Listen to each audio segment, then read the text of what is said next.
droit n'apporte a priori pas de révolution. Le droit est conservateur par essence.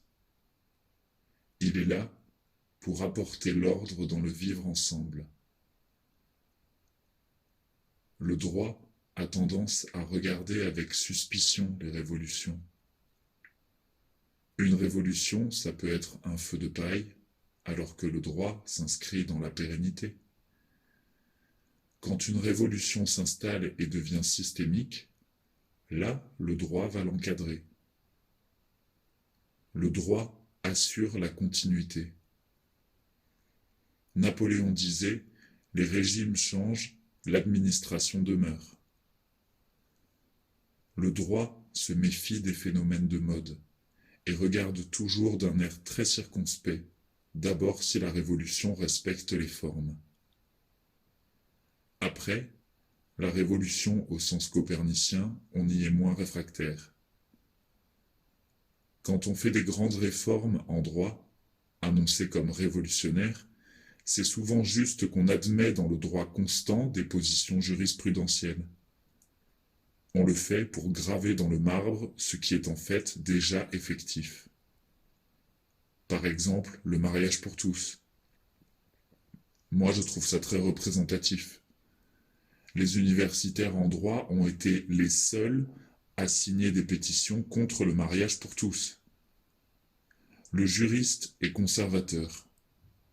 Être juriste, c'est anticiper. Du coup, on a toujours peur des changements. Le travail du juriste, dans 99% des cas, c'est d'éviter d'aller devant le juge.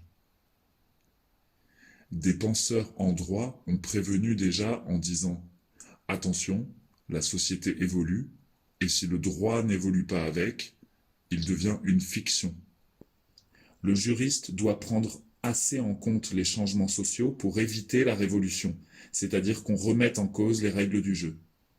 Du coup, la révolution, c'est quelque chose qui est au cœur de la pensée du droit. Mais pour empêcher que ça n'arrive, qu'un grand bouleversement arrive qui violerait toute prévisibilité. Dans les droits humains, je pense que c'est le seul domaine où le droit a fait bouger des choses par lui-même. Je crois que les gens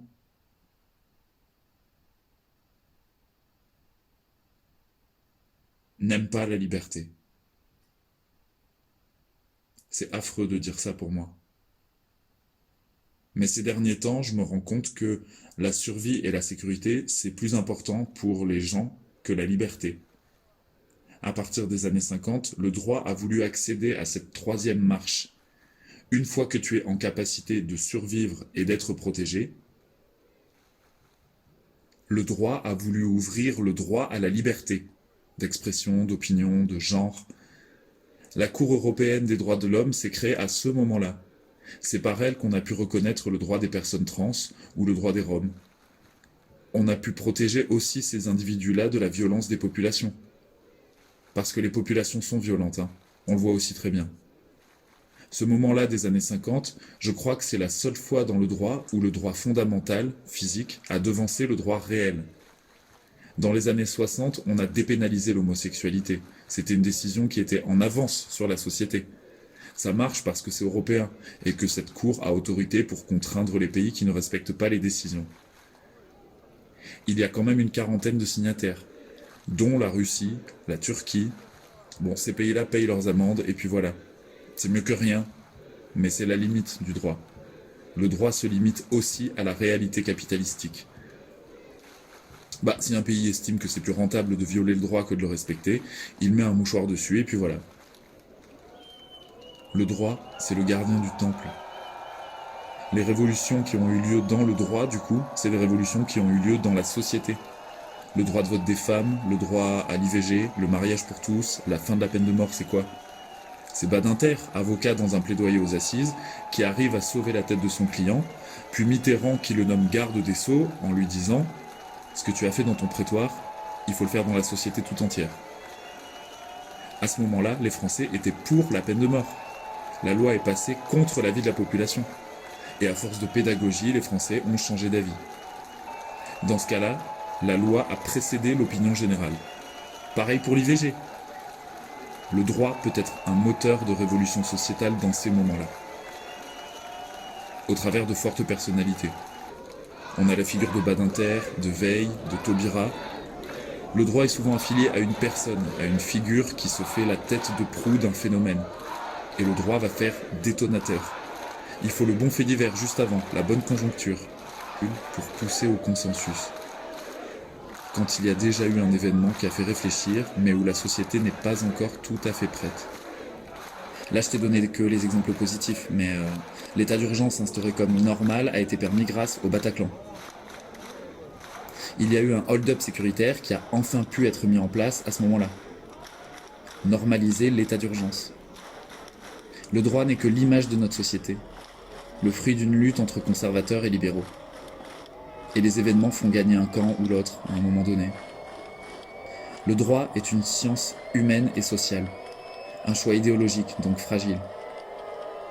On peut scientiser notre démarche et nos arguments, mais il n'empêche qu'il y a rarement une vérité absolue en droit. Il y a toujours une vérité du moment et une vérité de choix. Dans le futur, la justice prédictive, c'est quelque chose sur quoi travaille le gouvernement.